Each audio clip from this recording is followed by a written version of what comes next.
The morning sun was cold and sharp as it cut through the gray clouds hanging over Arlington National Cemetery. It was Tuesday, and the whole place buzzed with activity that was both busy and quiet at the same time. Hundreds of people moved around, like they were in a dance they all knew by heart. Military men and women walked in straight lines, their shoes clicking on the stone paths. Their uniforms were so clean and pressed that they seemed to shine in the pale morning light. Everyone was there for one reason: to say goodbye to General Robert Hayes. He was a big deal in the military world. For 42 years he had served his country. He fought in Vietnam when he was young and brave. He climbed up the ranks slowly, earning respect from everyone who knew him. Now, at 73, his heart had finally stopped beating, and the whole military community felt the loss. The cemetery looked like something from a movie. Flags hung at half-mast, moving gently in the cold breeze. Rows of white headstones stretched out like soldiers standing at attention. The burial site was set up perfectly. White chairs sat in neat rows facing a shiny casket covered with the American flag. The red, white, and blue colors looked bright against all the black suits and military uniforms. Important people filled the chairs. There were generals with stars on their shoulders and politicians in expensive suits. Some wore dark sunglasses even though the sun was barely showing. Women in designer black dresses sat next to men with medals covering their chests. Everyone looked serious and proper, like they belonged in this important place. Security guards stood everywhere, watching everything with sharp eyes. They wore dark suits and had earpieces that crackled with quiet voices. Their job was simple but important: make sure only the right people got close to the ceremony. They had a list of names, and if your name wasn't on it, you didn't belong there. This was how things worked at high-level military funerals. Everything had to be perfect, safe, and controlled. The morning air carried the sound of quiet conversations mixed with the distant noise of traffic from the city. People spoke in low voices, sharing memories of the general. Some talked about battles he had won. Others remembered his kindness to young soldiers. A few shared stories about his wife, who had died 5 years earlier, and how much he had missed her. Then, something unexpected happened. Through the crowd of perfectly dressed mourners, an old woman appeared. She moved slowly, like walking was hard for her. Her name was Dorothy Washington, and she was 78 years old. Her hair was gray and neat, pulled back in a simple style. She wore a black dress that was clean but clearly not expensive. Her shoes were old but polished, and she carried a small purse that had seen many years of use. In her hands, Dorothy held a small bunch of daisies. They were simple white flowers with yellow centers, tied together with a piece of ribbon that looked like it came from her own sewing box.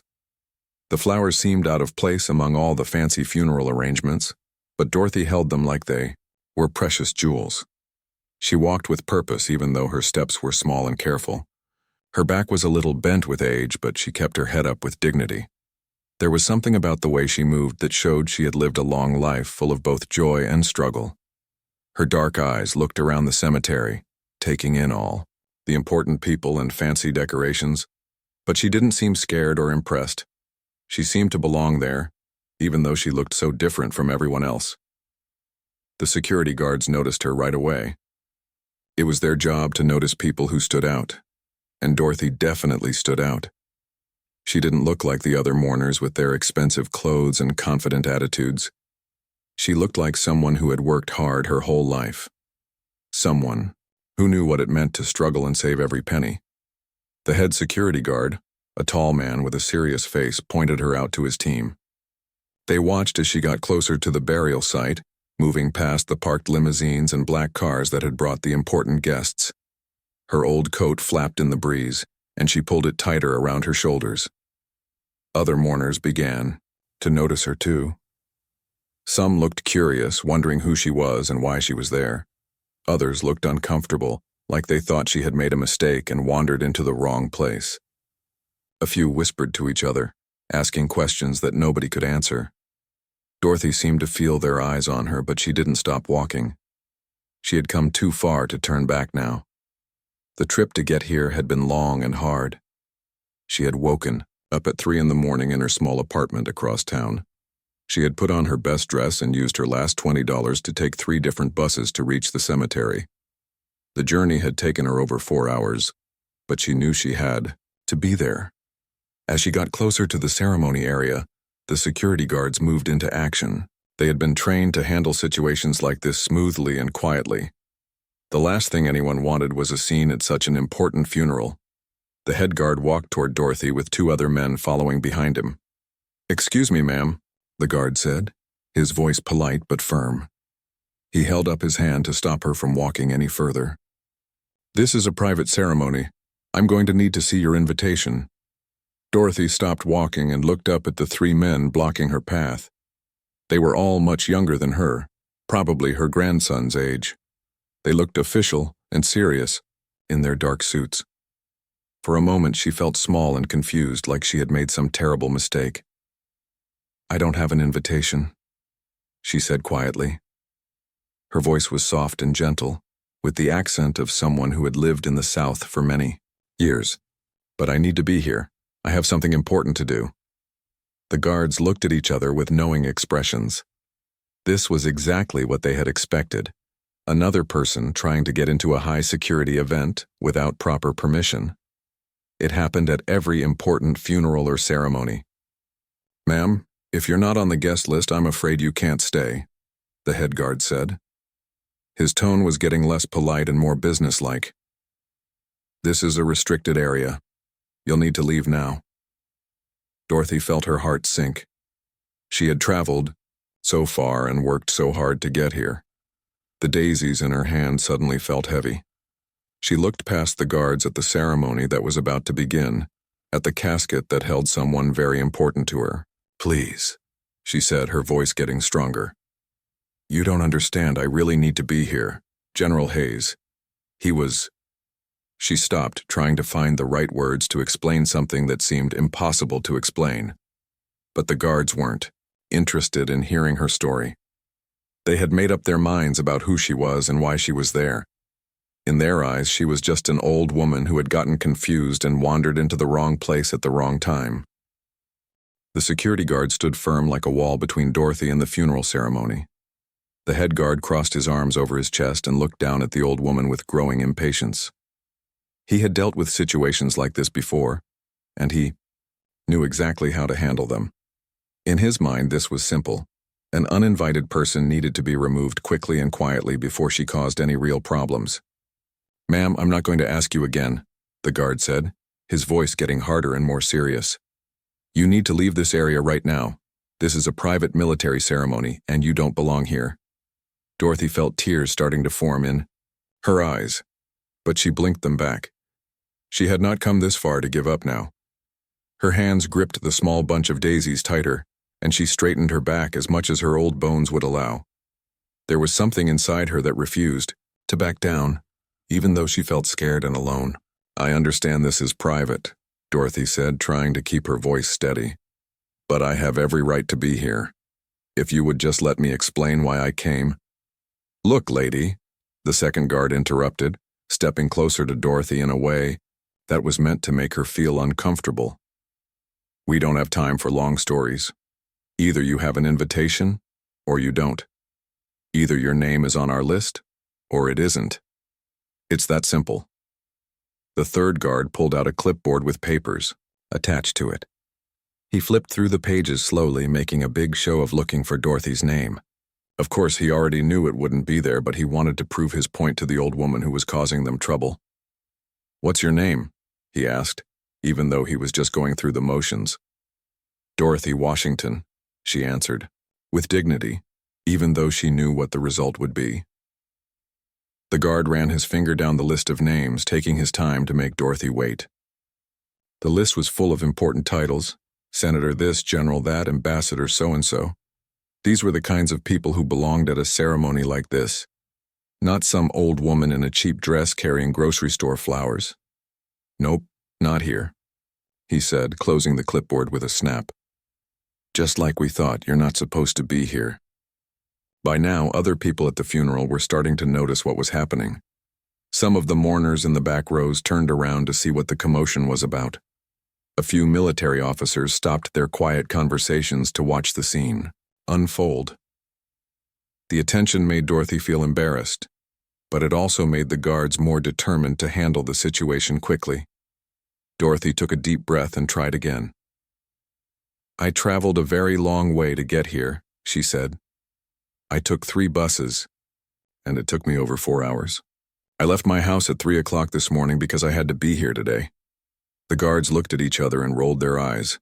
They heard sob stories like this all the time. Everyone always had some dramatic reason why they should be allowed into places where they didn't belong. The head guard had heard it all before, people claiming to be long-lost relatives, old friends, former employees, or distant cousins of the person being honored. "That's nice, ma'am, but your travel arrangements don't change the rules," the head guard said coldly. "If you don't leave voluntarily, we're going to have to call for additional security to escort you out." Dorothy felt her heart racing. The thought of being dragged away from the cemetery like some kind of criminal was too much to bear. She looked around desperately, hoping to see a friendly face or someone who might understand her situation. But all she saw were well-dressed strangers who seemed to agree with the guard's decision to keep her away. "Please don't do that," Dorothy begged. "I'm not trying to cause any trouble. I just need to pay my respects and give something to the family. Then I'll leave quietly, I promise." "What could you possibly have to give to General Hayes's family?" the second guard asked with a sneer. "Did you serve with him? Are you some kind of war hero we've never heard of?" The mocking tone in his voice made Dorothy's cheeks burn with shame and anger. She had faced this kind of treatment before in her long life. People had looked down on her because of her skin color, her simple clothes, and her lack of education. But somehow this felt worse because of where they were and what the day meant to her. "I have something very important to give them," Dorothy said firmly. "Something that belongs with the general." The guards laughed quietly among themselves. They looked at Dorothy's old purse and simple flowers and couldn't imagine what this poor old woman could possibly have that would matter to a general's wealthy family. More people were staring now. Some looked uncomfortable watching an elderly woman being treated so harshly. Others seemed to support what the guards were doing, nodding their approval when they thought Dorothy wasn't looking.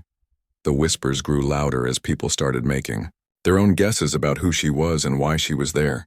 "She probably worked as a maid for someone in the family," one woman whispered to her husband.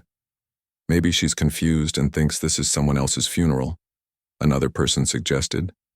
"Someone should call her family to come get her," a third person added. Dorothy heard some of these whispers, and each one felt like a small knife cutting into her heart. These people looked at her and saw only what they expected to see: a poor, confused old woman who had wandered into the wrong place. None of them considered that she might have legitimate reasons for being there. The head guard reached for the radio attached to his belt. "Control, this is Patterson at the Hayes ceremony. I need backup to remove an unauthorized person from the burial site." The radio crackled to life. "Copy that, Patterson. Unit 7 is en route to your location. ETA 2 minutes. Dorothy closed her eyes and felt the tears she had been holding back start to flow down her cheeks. In 2 minutes, more security. Guards would arrive, and she would be escorted away from the cemetery like some kind of troublemaker. After everything she had been through, after the long journey and the years of memories, she was going to be denied the chance to say goodbye to someone who had meant the world to her. The ceremony was about to begin. She could hear the military band warming up their instruments. Important people were taking their seats, adjusting their expensive clothes, and checking their watches. In just a few minutes, they would start honoring the life of General Robert Hayes and Dorothy Washington, the woman who had raised him, loved him, and shaped him into the man he became, would be watching from outside the fence like a stranger. But just as Dorothy was about to give up hope, something unexpected happened that would change everything. The sound of approaching footsteps made everyone freeze. They were not ordinary footsteps. They were the sharp, precise steps of someone who commanded respect everywhere they went. The clicking sound of military boots on stone cut through all, the whispers and conversations like a sword cutting through paper. What exactly is going on here? The voice was strong, clear, and filled with authority that made everyone within hearing distance stop what they were doing. It belonged to a woman, but it carried more power than most men's voices ever could. Every word was spoken with perfect clarity, and there was no question that whoever was speaking expected an immediate answer. Dorothy looked up through her tears to see a tall, impressive woman walking toward them. She was African American, probably in her 50s, with short gray hair that was perfectly styled. Her military uniform was so crisp and clean it looked like it had never been worn before. But what caught everyone's attention were the 4 stars on her shoulders, stars that meant she was one of the most powerful military leaders in the entire country. This was 4-star General Patricia Miller, and she was not happy with what she was seeing. General Miller had been standing near the front of the ceremony, talking quietly with other high-ranking officers about General Hayes and his long career of service. She had known Robert Hayes for over 20 years. They had served together in different parts of the world, and she had watched him grow from a young officer into one of the most respected leaders in the military. But something about the commotion near the back of the ceremony had caught her attention. At first, she had tried to ignore it, thinking the security guards would handle whatever small problem had come up. Military funerals always had some kind of minor issues. People getting lost, media trying to get closer than they should, or family members having emotional breakdowns. However, as General Miller watched the situation unfold, she realized this was different. She saw an elderly black woman being surrounded by 3 security guards who were clearly treating her badly. The woman was holding flowers and looked like she was trying to explain something important, but the guards weren't listening to her. General Miller knew that look on the old woman's face. She had seen it before in her own grandmother's eyes when people treated her unfairly because of her race or her humble background. As one of the first black women to reach such a high rank in the military, General Miller had faced her own share of discrimination and unfair treatment. She knew what it felt like to be judged by your appearance instead of your character. When she saw the head security guard reach for his radio to call for backup, General Miller decided she had seen enough. She excused herself from her conversation and walked quickly toward the confrontation. Her military training had taught her to assess situations quickly and take action when necessary. This was definitely one of those times. The security guards didn't notice her approaching at first. They were too focused on Dorothy and the problem they thought she represented, but the other mourners certainly noticed. Conversation stopped and people stepped aside to make way for the general. Everyone knew who she was, and everyone knew that when General Miller was involved in something, it meant business. "I asked you a question," General Miller said again, her voice getting even more serious. "What is happening here?" The head security guard spun around and saw the 4 stars on General Miller's uniform. His face went pale, and he suddenly looked much less confident than he had just moments before. All 3 guards immediately straightened up and tried to look more professional, but it was too late. General Miller had already seen how they were treating Dorothy. "General Miller, ma'am," the head guard stammered, trying to remember his training about how to address such a high-ranking officer. "We're just following standard security protocols. This woman is not on the approved guest list and she doesn't have proper authorization to attend the ceremony." General Miller looked at the 3 guards with the kind of stare that had made tough soldiers reconsider their life choices. She had spent decades learning how to read people and situations, and she could tell immediately that these guards had not handled the situation properly. "I see," General Miller said slowly. "And did any of you bother to ask this lady why she wanted to attend General Hayes's funeral?" The guards looked at each other uncomfortably. The truth was, they had been so focused on following their rules that they had never really listened to what Dorothy was trying to tell them. They had made up their minds about who she was and what she wanted based on how she looked, not on what she had to say. "Well, ma'am," the second guard tried to explain, "she said she had something to give to the family, but she doesn't look like someone who would have known the general personally." General Miller's expression grew even more serious. She had heard those kinds of assumptions before, people deciding what someone could or couldn't do based on their appearance, their clothes, or their skin color. It was exactly the kind of thinking that she had spent her entire career fighting against. "She doesn't look like someone who would have known the general?" General Miller repeated the guard's words slowly, making sure everyone around could hear them. "And what exactly does someone who knew General Hayes supposed to look like?" The guard realized he had said something very wrong, but it was too late to take it back. His face turned red, and he started to stutter as he tried to explain what he had meant. But General Miller held up her hand to stop him from making the situation even worse. General Miller turned away from the embarrassed guards and looked directly at Dorothy. Her entire demeanor changed from stern authority to gentle respect. She had learned long ago that real leadership meant knowing when to be tough and when to be kind. "Ma'am," General Miller said to Dorothy, her voice now warm and respectful. "I'm General Patricia Miller. I'm very sorry for how you've been treated here today. Would you please tell me why you came to General Hayes's funeral?" Dorothy looked up at this impressive woman who was treating her with more kindness and respect than she had received all morning. For the first time since arriving at the cemetery, Dorothy felt like someone actually cared about what she had to say. "Thank you, General," Dorothy said quietly, wiping the tears from her cheeks. "My name is Dorothy Washington, and I came here today because—" She paused, taking a deep breath before continuing with words that would shock everyone who heard them. "I came here because General Robert Hayes was my boy. I raised him from the time he was 8 years old until he became a man." The silence that followed Dorothy's words was so complete that you could have heard a pin drop on the cemetery grass. Everyone stared at the elderly woman in disbelief, trying to process what she had just said. The security guards looked like they wanted to disappear into the ground. The words hung in the air like thunder after lightning.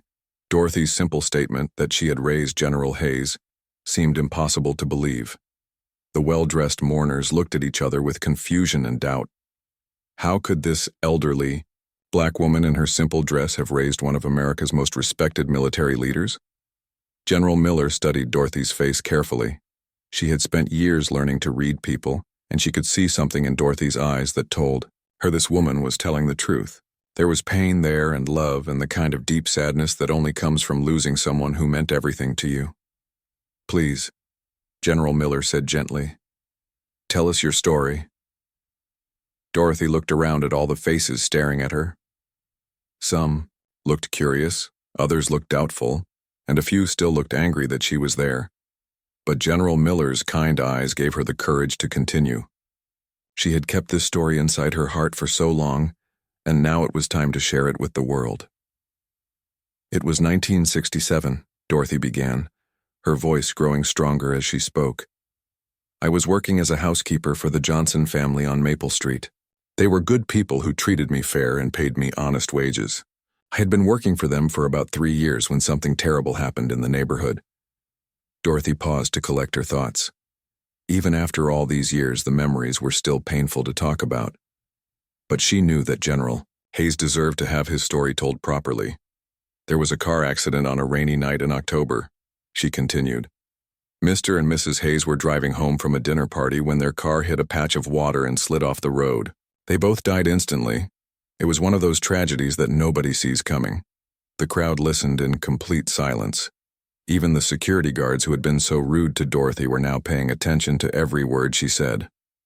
"Robert was just 8 years old when it happened," Dorothy said, her voice getting softer as she remembered the scared little boy he had been. "He had no other family nearby. His grandparents had died years before, and his only uncle lived way out in California and couldn't take care of a child." Dorothy reached into her old purse and pulled out a worn photograph. It showed a young black woman in a clean white dress standing next to a small boy with sad eyes. The boy was clearly Robert Hayes, though he looked nothing like the confident military leader everyone knew him to be. "The state was going to put him in foster care," Dorothy continued, "but I couldn't let that happen. I had watched that little boy grow up in the neighborhood. I knew he was smart and good-hearted, but he was also scared and alone. So I went to the social worker and asked if I could take care of him." General Miller took the photograph from Dorothy and studied it carefully. She could see the love and determination in young Dorothy's face, and the trust in little Robert's eyes as he stood beside her. "It wasn't easy," Dorothy said with a small smile. "I was a single woman working as a housekeeper, and some people didn't think I was the right person to raise a white child. But the social worker could see that Robert trusted me, and that was what mattered most." Dorothy told them how she had taken Robert into her small apartment and made him feel at home. She worked extra hours to make sure she could afford to buy him clothes and school supplies. She helped him with his homework every night, sitting at her kitchen table under the dim light of a single bulb. Robert was the smartest child I ever knew, Dorothy said with pride. Even when he was sad about losing his parents, he never stopped trying to learn new things. He read every book he could get his hands on, and he always asked questions about everything. She told them about the nights when Robert had nightmares about the car accident, and how she would sit by his bed and tell him stories until he fell back asleep. She described the way his face would light up when she praised him for good grades, and how he would help her with chores around the apartment without being asked. He started talking about joining the military when he was in high school, Dorothy said. At first I was scared because I didn't want him to get hurt, but I could see that he needed to serve something bigger than himself. It was his way of honoring his parents and making something good come from all the sadness he had been through. Dorothy pulled out another item from her purse, a letter that had been folded and unfolded so many times that the creases were worn, soft. The paper was yellowed with age and the handwriting was neat and careful. "This is the letter Robert wrote to me when he graduated from West Point," Dorothy said, holding the letter like it was made of gold. "He thanked me for believing in him when nobody else would. He said I had given him the strength to become the man he wanted to be." General Miller took the letter and read it silently. As she read, her eyes filled with tears. The letter was full of love and gratitude from a young man to the woman who had saved his life in every way that mattered. "He never forgot me," Dorothy continued. "Even when he became famous and important, he still called me every week. He sent me money when times were hard, and he visited whenever he could. He always said I was his real mother, the one who chose to love him when he had nobody else." Dorothy reached into her purse one more time and pulled out a small wrapped package. "He sent me this just 2 months before he died. It's a medal he earned in Vietnam. He said he wanted me to have it because none of his achievements would have been possible without me." The crowd was completely silent now. Many people had tears in their eyes as they realized the magnitude of what they were hearing. This woman had not only raised General Hayes, she had shaped him into the leader they all admired. The security guards stood frozen with shame, understanding now that they had tried to keep away the most important person at the entire funeral. General Miller looked at Dorothy with deep respect, knowing that she was in the presence of a true hero, not the kind who wins battles, but the kind who changes lives through love and sacrifice. "Ma'am," General Miller said quietly, "you belong at the front of this ceremony, not the back." General Miller's words echoed across the cemetery like a command that nobody dared to question. The 4-star general took Dorothy's arm gently but firmly, treating her with the respect and honor that should have been given to her from the very beginning. The crowd watched in amazement as the most powerful military leader at the ceremony personally escorted the elderly woman who had been rejected just minutes earlier. "Come with me, Mrs. Washington," General Miller said with warmth in her voice. "You're going to sit exactly where you belong, in the front row with the family." The security guards stepped aside quickly, their faces red with embarrassment and shame. They had made the biggest mistake of their careers, and they knew it. The head guard wanted to apologize, but the words stuck in his throat. "How do you say sorry for treating someone's mother like a criminal?" As General Miller and Dorothy walked toward the front of the ceremony, something beautiful happened. One by one, the mourners began to stand up. It started with a few military officers who understood the significance of what they had just learned. Then more people joined them, until the entire gathering was on their feet, showing respect to the woman who had raised their honored general. Dorothy felt overwhelmed by the sudden change in how people were treating her. Just moments ago, she had been crying and humiliated, ready to be dragged away from the cemetery like an unwanted intruder. Now, hundreds of important people were standing to honor her presence. Her legs felt shaky, but General Miller's strong arm kept her steady as they walked. The front row of chairs was reserved for General Hayes's official family, distant cousins, military colleagues, and government officials who had known him in his professional life. But when General Miller approached with Dorothy, these people moved aside without being asked. They understood that this woman deserved the place of honor more than anyone else there. General Miller helped Dorothy into the center seat in the front row, right where the most important family member should sit. The chair was covered with soft cushions and had a clear view of the casket draped with the American flag. Dorothy sat down carefully, still holding her simple bouquet of daisies, still hardly believing what was happening to her. But General Miller wasn't finished. She had decided that Dorothy's story needed to be heard by everyone present. This was not just about correcting a mistake.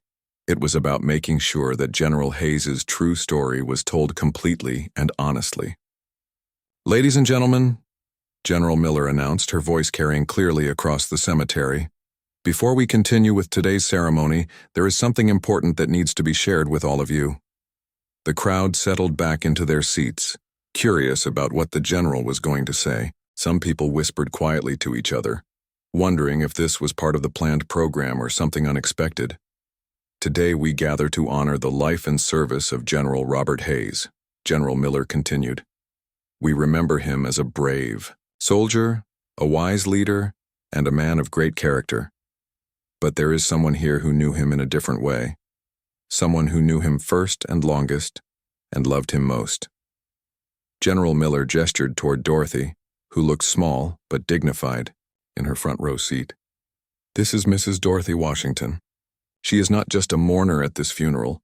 She is the woman who raised General Hayes from the age of 8 after his parents died in a tragic accident." A murmur of amazement rippled through the crowd. People looked at Dorothy with new eyes, finally understanding who she really was and why she had been so determined to attend the ceremony. "Mrs. Washington took a scared, orphaned boy into her home and her heart," General Miller said, her voice filled with emotion. "She worked multiple jobs to keep him fed and clothed. She helped him with his homework every night. She encouraged his dreams of military service when he was just a teenager with big ambitions." The general paused to let her words sink in. "Every achievement that we celebrate in General Hayes's life, his graduation from West Point, his service in Vietnam, his rise through the military ranks, his leadership of thousands of soldiers, all of it started in Mrs. Washington's small apartment, where she showed a lonely child what love and sacrifice really mean." Dorothy felt tears running down her cheeks. But these were different tears from the ones she had cried earlier. These were tears of gratitude and relief. Finally, after all these years, people were hearing Robert's complete story. General Miller then did something that shocked everyone. She asked Dorothy if she would like to say a few words about the man she had raised. Dorothy had never spoken in front of such an important crowd before, but she knew that Robert would have wanted her to share her memories of him. Dorothy stood up slowly, her legs still shaky, but her voice clear and strong. "Thank you all for letting me be here today," she began. "Robert was my boy long before he became your general. I want to tell you about the child I knew." She talked about how Robert used to practice marching in their small living room, pretending to be a soldier, even when he was only 10 years old. She described how he would save his allowance money to buy her small gifts for her birthday. She told them about the night before he left for West Point, when he couldn't sleep because he was excited and nervous, and how they stayed up talking until dawn about his dreams for the future. "He never forgot where he came from," Dorothy said, with pride. "No matter how important he became, he always remembered that he was once a scared little boy who needed someone to believe in him. That's why he was such a good leader, because he understood what it felt like to need help and support." When Dorothy finished speaking, there wasn't a dry eye in the entire gathering. Even the tough military officers were wiping tears from their faces. The story of General Hayes's life had just become so much more meaningful and complete. The funeral ceremony continued with new meaning.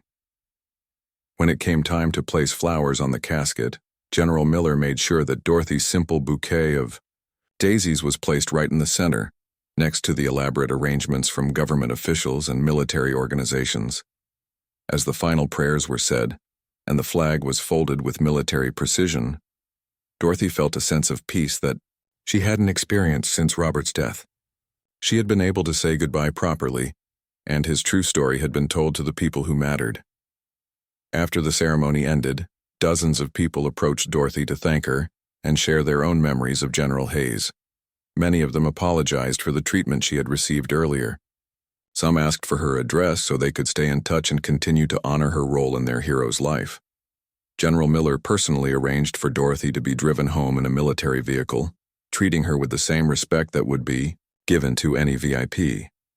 As they said goodbye, the General promised that Dorothy's story would be included in all future accounts of General Hayes's life and legacy. The security guards who had treated Dorothy so badly were quietly reassigned to different duties. They had learned a hard lesson about the danger of judging people by their appearance instead of listening to their hearts.